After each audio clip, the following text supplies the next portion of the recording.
Happy holidays, everybody, and welcome to this episode of the King County Recovery Conversations podcast. My name is Carolyn, and I'm going to be your host today.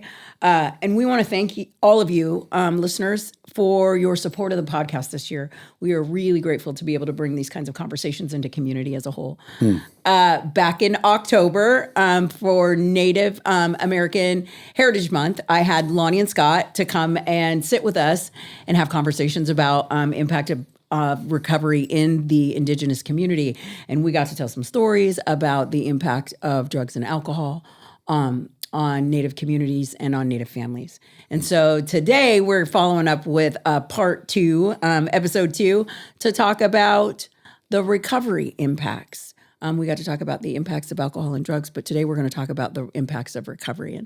And so one of the places that I think I want to start is, Scott, I'm going to lead with you, is what are some of, can you just talk a little bit about the ways that your recovery has impacted your family, for starters? I think that I got sober in prison, so when I got out, I had already set myself for a sober life, right? And it was really, really hard for me to do, and it was more hard for me to do mentally than physically because I knew what I was getting out to, and I knew I knew where I was going to be staying, right? And your girl wasn't sober at that point. And yeah, Loni wasn't sober. My whole family was not sober. Right. And when we talk about like the impact of recovery on my family, like per se, right? I've been sober for 13 years and I still have my whole family is still actively using some substance of some sort. My sister is sober. And I think that one person at a time, in some way, shape, or form, I've given them the space to know who to call when they need to call me. That's right. And that's one of the hardest things to do, is to just sit back and watch the roller coaster happen, and not be a part of it, right? Because we get, like, we buy all these tickets, when you're at the thing that have the height regulations for getting on a roller coaster, right? And then you see the little kids like crying face when he doesn't get to get on, right? Yeah. And then when I see that same roller coaster happening, in my addiction, I was the roller coaster. Yeah. And everybody was always trying to get me sober. And my sister didn't start using until when I got shot, she was one of the people that was telling me, like, man, you need to calm down. Yeah. And they took me from Yakima, where they knew that if I would have stayed in Yakima all shot up, then I would have just been back in the dust, and it hadn't even settled yet. Right. And so they took me out of there, and then they were trying to have this intervention thing with me, and it didn't work. I went right back, and then I ended up going to prison. And so now today that's one of the things that they always tell me is like, oh, when we were trying to get you sober, you didn't do it. Because I tell them, I go, we're not younger. Yeah. We're not getting any younger.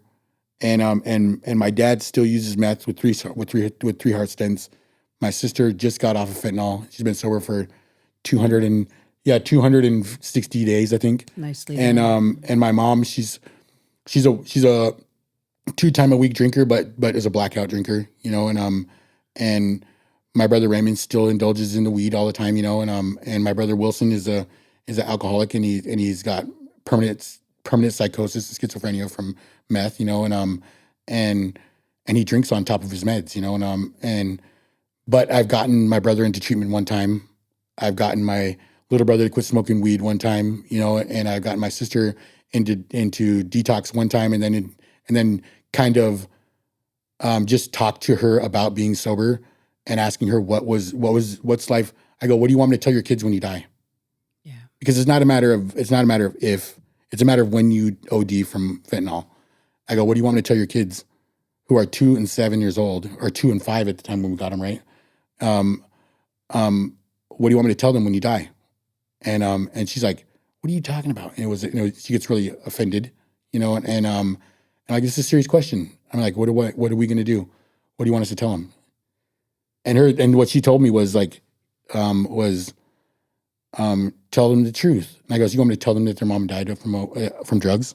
It's like, well, keep it from them. And I'm like, so you want me to keep it from them? You don't want to tell them at all. Right. And then that's one of the pushers that got her to go to treatment, you know, and well, so often we don't think about the impacts. You know, we talk a lot about the person who is actively using drugs or alcohol, but you know, addiction is a family disease. oh yeah, But recovery is also. oh yeah, You and know, it has.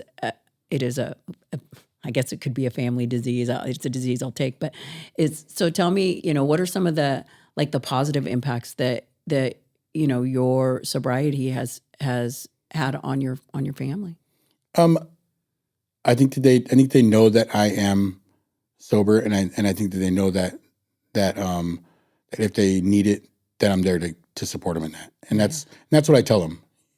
I'm like, whenever you want to get off the ride, you know, I'm here, and as long as I keep moving the way that I'm moving, in my sobriety, then they'll always have a place to go to, you know. And our house is just kids in it, and not a lot of people come to visit us. Yeah. Because we keep everybody knows that when they come to my house, they're not smoking a weed on our porch. That's right. You know, and when my brother does come, he goes and smokes in the car, you know. Yeah. But they don't smoke inside. They don't drink at our house. There's nothing that's coming into our house that's gonna harm our kids. And I think that my sister right now is, when she talks to me, she's talking to me about the example that she has to work off of, you know, because it's really, really hard to be by yourself and battle yourself in addiction, you know, because that's all I can tell them, you know, is like, when you need to call me. We are here. We're open. Yeah. You know, well, and it sounds like you know, yours story is really similar to mine, and you're already breaking the generational kind of curse that lives in your family. You have a mother and a father that actively using. And so, which means that, you know, you had a different example when you were growing up, and that you have created a place for the children in your life to have a different life and a different influence. Right. Yeah. So Loni, why don't you tell me a little bit about like your sobriety? And, you know, when we talked last time, you talked about active addiction and what it was like to be, you know, a mother who was pregnant with a child and not being able to use, and, you know, having your dude come home and you're still loaded. But you are a sober woman today. And I'd like to hear from you a little bit about the impacts, of sobriety on your family, but also the impact of sobriety, your sobriety specifically, has had on your community at large. I think my spiritual awakening was the moment I held my baby in my arms the first time by myself, and nobody else was there, and I got to apologize and tell him I'm sorry for what I've done to you, and I'm not going to do it again, you know, and that I'm going to do my best. I'm going to get out of my own way, and I'm going to make sure that you're safe, you know, and I love you, and I'm going to make sure that I do everything I have to do for you. So that spiritual awakening of somebody before me totally gave me the freedom to do anything and everything that I needed to do to stay sober. Mm-hmm. I wasn't like sure I was going to stay sober, right? But I made that. I talked with my baby, and I was like, that's what I'm going to do, you know. And it was miserable for like the first year. You know, I was miserable, but we were up going to meetings, and I went to Sweat House every week. I never gonna be going to Sweat House every week. Yeah. And they taught me about prayer, and just to pray, a lot of praying, and to pray, you know, and I started praying, you know, as much as I was hitting the pipe, I was praying, and I realized I've hit the pipe every fucking 10 minutes. So I was praying every 10 minutes, you know, in my head. I was like, help me get through this. Help me get through this. Please help me get through this. I can do this. Help me get through this. So everything that I was doing was through prayer, I believe. And then going to AA and NA and getting a sponsor in a home group. And that all helped tremendously. And going through all those treatment centers helped for me to know it's time. It's time. I know what to do. Yeah. I think that it's really valuable that piece all by itself, because often we think it's that like if you love me enough, you'd get sober, or you get an opportunity to go to treatment, and like you should get it the first time. And if you're anything like me, is that like the first time, it kind of puts the fire out. It's like the chaos of my life. But it's that every time, because I'm a person that had multiple incarcerations, lots of treatment centers, and every time a little bit more of like who I am as a loaded person would die, and a little bit more desire to be sober and to be something different would grow. I would become more and more inspired and more convinced that like my life wasn't working. And so it's like, I think that that's a really important piece to put out there, is that like many of us don't get sober the very first time. Right. It takes a bunch of stabs at, trying to do this thing.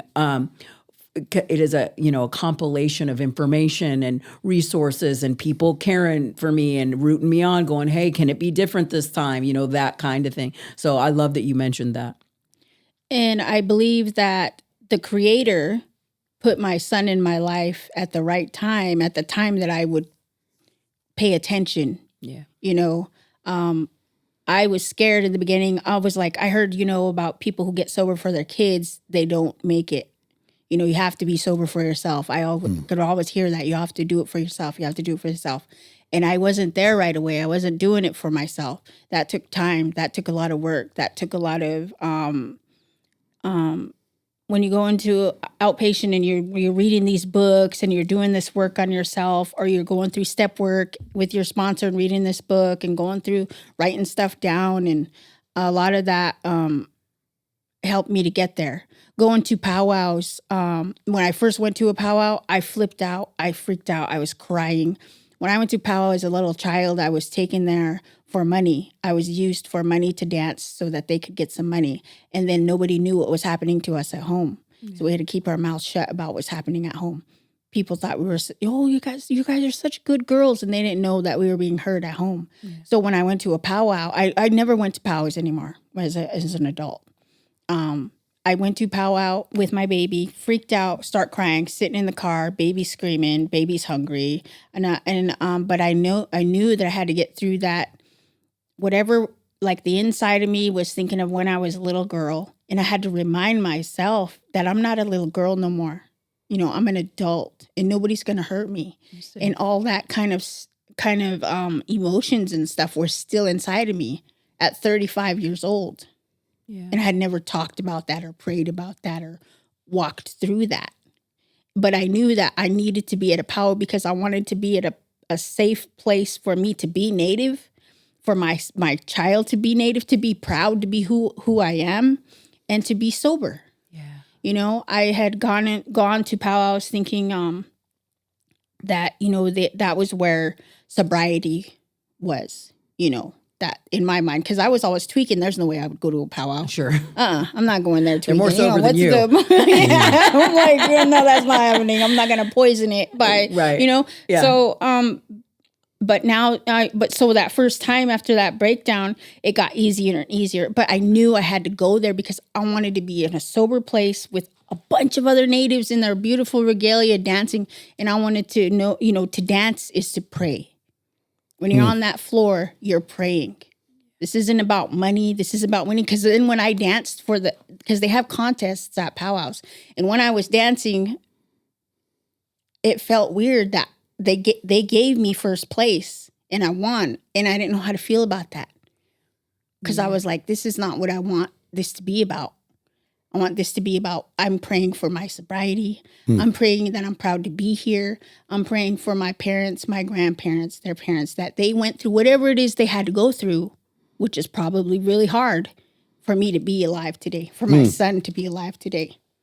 Yeah. And so I know that today, powwows, I've been to powwows, and I see the poison of drugs and alcohol at powwows also. And I see that the poison of drugs and alcohol are everywhere. Doesn't matter where. Any ceremony, it's there. But we have to balance that out by being the people who are completely free of drugs and alcohol, trying to fight that poison. Yeah, tell me more about the kind of the impact of sobriety in, cultural community? Like, what does that look like? Historically there is a, kind of a story that's told about, the impacts of alcohol on Native communities and drugs and what life looks like on the res and, all of those things. And I know in, our community, and I'm a 12-step woman, and I move in communities of people in recovery, and Wellbriety is a movement here in the Pacific Northwest that is strong. That it's strong in the Native community, and so communities of sobriety in Native communities, to me, from where I stand, has grown exponentially in the last 10 or 15 years. Can you talk a little bit about and that's to either one of you, how recovery is moving through the Native community?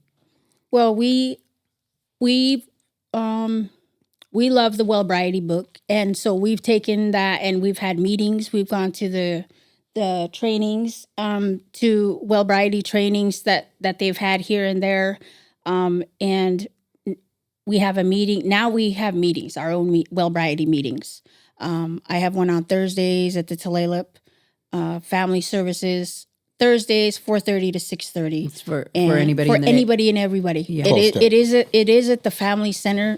The Tulalip Family Center, but anybody can come. It doesn't matter. It doesn't matter your race. It doesn't matter your age. You do have to be a woman. It is a women's group. Yeah. But it's for 2 hours. There's childcare. We do the videos of Don Coyes.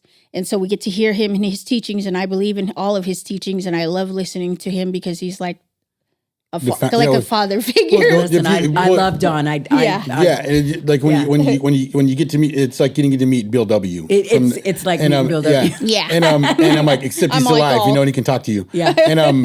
And so when like in the like Wellbriety, like it's hard to find Wellbriety if you don't know where to look, right? And so when we're out here on the reservation, like me and her,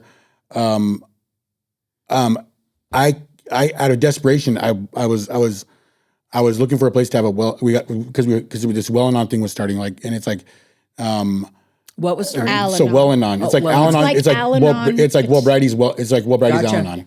Al-Anon, and I just got into this big huge altercation at my house where my brother kicked me in the nuts a bunch of times, and then I find, and it's all because I found a pill in my sister's room while my sister's going to visit my nephews.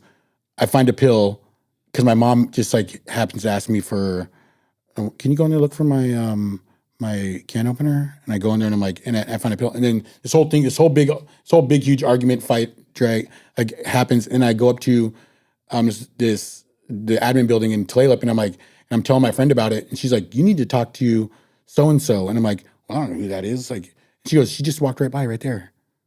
And I walk over there and I knock on the window, and I'm dressed with my beanie on sideways and a bandana underneath it, and I have my big ugly coat because I've been working with fish and stuff, and I talked to her, and when I knock on the window, she was like, rolls it down a little bit, and she's like, getting ready to say, I don't got no change, right? Right. And I was like, I'm like, my name is Israel Scott Rim, and I just got my associates in addictions, and I want to start an Al-Anon meeting. And she goes, rolls down the window. She's like, and she runs the Recovery Resource Center in Tulalip, and then she gave me a space to have a meeting, and she's like, we need Wellbriety there, right? And so when we started that meeting, which has been going on right now for like a year and a couple of months, and Fridays at noon. Yeah, Fridays at noon in Tulalip, at Tulalip Research, the Tulalip Recovery Resource Center, and then I started a men's 12-step meeting to balance it out with her 12-step meeting. Yeah. And so it took me a little while to get my computer working, but now that I got it working, the last meeting I was at, I had it by myself. I mean, because what I want to do is, I tell everybody that whether there's anybody here or not, I'm going to sit here and I'm going to start the meeting just the way I start a meeting. I'm going to drum, I'm going to sing a song, I'm going to light the smudge, and then I'm going to sit there and wait for somebody to come in. Yeah. And that's the way we've done it. We've been at meetings, just me and her sitting in a meeting, but if they give me 2 hours, I want to keep that 2 hours. Yeah. You know, and I don't want, and if they see me only use, if I leave every time within an hour, then they're going to be like, well, you don't need the 2 hours, so we'll take your hour away, right? Right. So I don't want that to happen. And in the communities where we're at, once people start coming to the Sobriety meetings, it's an instant attraction because it's Native American based on a reservation, you know. Yeah. And like, this is what we've been waiting for, right? And when you see a glimpse of ceremony, and I tell people that when we start a Sobriety meeting, that when the Sobriety meeting starts, that I do consider this a ceremony, and I do treat it like that, and so I'm gonna be lighting the smudge. If it gets too smoky, tell me, you know. But and I always joke around people like we haven't sat in a room full of smoke anyways, right? Yeah. And so when we started like that, then it automatically pulls people in because we are already sitting in the circle and we already and I think the most that we had there was like 26 people in the meeting, and then one meeting I just had me there. Yeah. You know, but we know that it's needed, and we know that that it's not on the big huge list, and so now we're just barely getting like there is flyers being handed out, but for me, Sobriety is like one of those things where, for real, I'll sneak into a conference. I want to, and I'm like, where it costs $500 to get in, you know, and I'll find a way to get in the back door, and sit with the people that I know, and then, and because I snuck into, I was doing a whole bunch of sneaking around in my addiction, and I think it's only fair that I sneak into something. That might save your life. Yeah, or somebody else's because or save somebody else's. And that's not even. I'm not even in it for my life anymore. I don't believe I believe that I wasted a lot of my time, and I've died twice, and I'm like, and I don't believe that my life is my own anymore. Yeah. I don't believe that I'm supposed to be here, you know, reaping the benefits when there's so many people that aren't. And when it comes to like what we were talking about on the way over here, you know, we have friends in Wapato and Toppenish that are disappearing right in front of our eyes, and we have the ones that are already in the ground, you know, and I have like this thing of like survivor syndrome, you know. It's like, why am I the one that gets to be, you know, all right, and when there's so many people that aren't, right, and that's what drives me and her both, because we know what we want to do. We want to go back to the Yakima Reservation and help, but we don't want to go back there ill-equipped to help. And that's. So what we're doing right now, I think a lot of everything we're doing is learning. Like, we didn't know anything about anything cultural. I was a little kid and I was in a lot of homes, and they took me to Longhouse, they took me to Shaker House, they took me to church, they took me to Sweat House, they took me to powwow, Sunday school. I went to a lot of different places as a little kid with those, and I didn't believe in them because I was being hurt at the same time. Yeah. So I didn't believe in any of that. And then when I sobered up, the Sobriety talks about all cultures are healing. So the powwow, even though I didn't want it, I was scared to go there and everything. I went through that because I know that's where I want that. Right. That healing to do. I want to heal on that story of your life. Yeah. So the powwow and the Sweat House. I went to Sweat House every week with my Tulalip outpatient. They had a Sweat House every week, and there was a time where there was a man who was running it. He was an elder man. And then there was times when he was the only one there, and so it was me and him in the dark, and that was like. Okay, Creator, help me get through this, you know, because I know this man. I've been coming here for weeks, months, you know. I know him and I love him, and he's kind and gentle. But in my trauma that was bringing up, you know, so I knew I needed to be there to get through that, to help me get through that. Yeah, write new stories. That forgiveness. Forgive the unforgivable is one of the gifts the Sobriety talks about, is in the hoop of 100 eagle feathers. Forgive the unforgivable. And when I heard that, I was like, oh, that's not gonna, like, for me, the molestation, the beatings as a child, forgive the unforgivable, you know, because I never thought I could do that. But to actually throughout the years go through things that will put me in this place where I can get some healing out of it, that has happened. In my first year of sobriety, the woman who was closest to me as a mom Vivian Long, she passed away. And so, and she was clean and sober. She's my dad's sister. She was clean and sober, and she wanted me over here because I was sober. And I had a baby. She didn't want me coming back home. Yeah. But I went home for her funeral, and the first year after a Native funeral, that's a time of you're supposed to be preparing for her giveaway for the year. And I never went to the river to help with salmon, but because we needed to prepare for her giveaway, and it was part of the ceremony, we went, me, Scott, and my baby, we went there.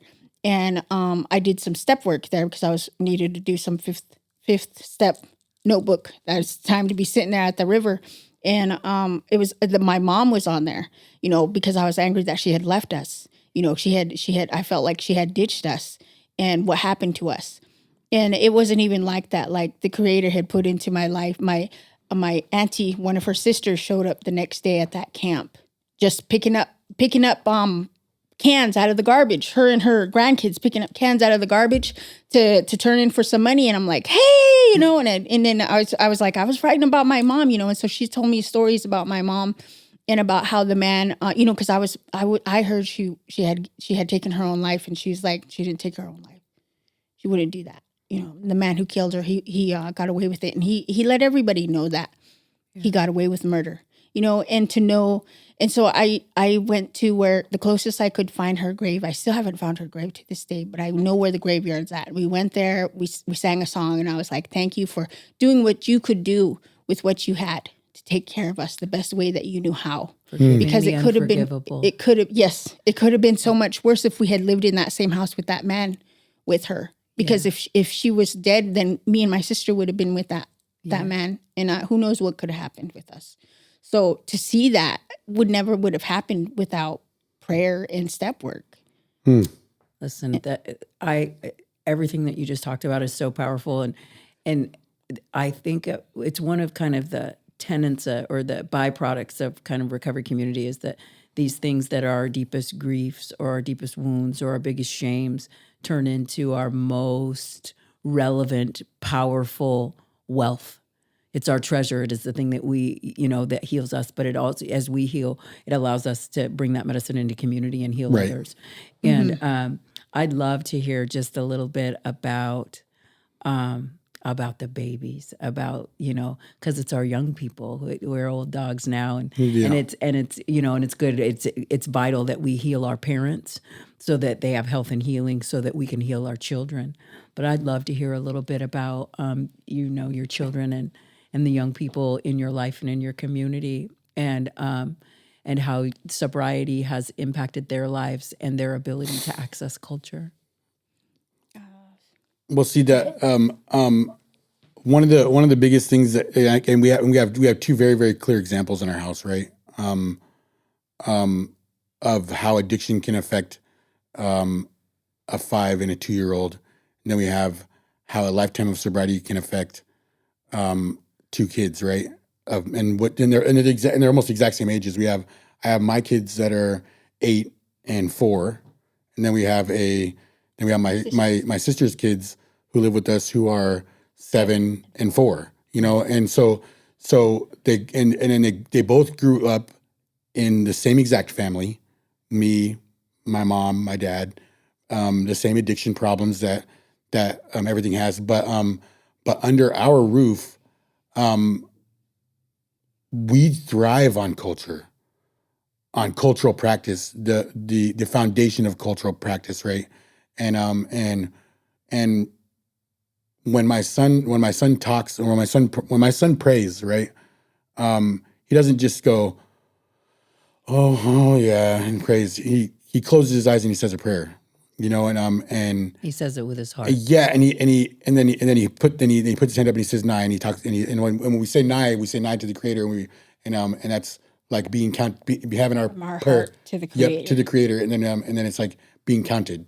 That prayer is being counted, right? And he says that, and when you see what 5 years here and 5 years there does, right? Because when we got my nephews, they did not sing.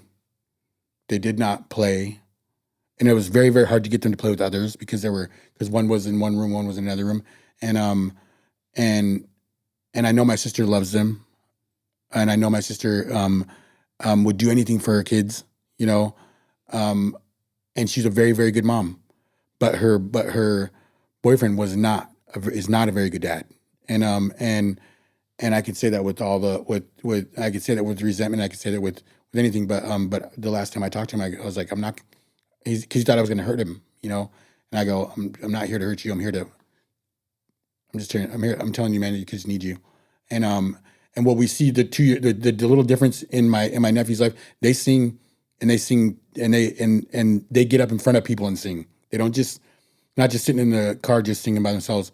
They don't just sing in the shower. They sing everywhere we ask them to sing. And I go, hey, when we go to a gathering, and I tell them, I go, you guys are going to pick 3 elders to sing to today. And they're like, which ones? And I'm like, that's for you to decide. And then when they don't decide, then I go help them pick out an elder to sing to. And the gift that comes back from that, you know, and we were talking about this whole cultural response thing. And say more about that. The cultural response is like what happens after we do something cultural, right? Somebody else's cultural response. Like, so my kids sing to an elder, right? The elder or whoever it is will have something to give back to them. A story, a hug, whether it's $10 or something, right? And then they give them the reason why they're giving it to them, right? And man, my kid and Vincent, he really picks that up, and Travis really tries to pick that up, you know, because he's really shy about things, but he listens and he learns really well, and we told him about singing is praying. You're praying, yeah. You're praying for your mom. You're praying for your dad, and you're dancing. When you're dancing, that's prayer. You're dancing for your mom. You're dancing for your dad. He took off with it. He's out there just getting it. Because he knew something was wrong. Yeah. He knew something was wrong, and he knew something was wrong when he got taken away from his mom. Right. And he's didn't know exactly what was wrong. Why can't I go home? Can I go to my mom's house? I want to go home. Yeah. And it was super. Because every day at their school they have a drumming circle, right? And I took him to school and I go, you have to drum, bud. You have to drum, bud. You have to drum. So I took every morning for 3 months, one whole quarter. I went there every single morning with them and drummed with them. Yeah. And it took him like 5 days. But then finally, when I heard his little voice and I heard him sing, you know, and I was just telling his mom this yesterday. I go, he was scared to sing. And then when I told him why he was singing, that it's for your mom and it's for your dad that you're singing. You're praying for them. And it was, and he doesn't understand that some prayers take a long time to get answered. You know, he drummed and he sang super, super loud. And I was like, dang, I hear his voice. Yep. And it gives me goosebumps right now. And right as soon as we were done singing, he stops and he goes, after the song was over, he looks up at me and it was like the coolest and like saddest thing at the same time. He goes, is my mom better now? Oh, baby. And I was like, and I could not tell him, no, your mom's not better now, right? And I could not tell him, yes, your mom's better now. But I kneeled down to him and I go, look, bud, I don't know right now, but I know she felt it. Yeah. And I go, and then the first thing he said was, well, I'm gonna sing tomorrow so she feels it again.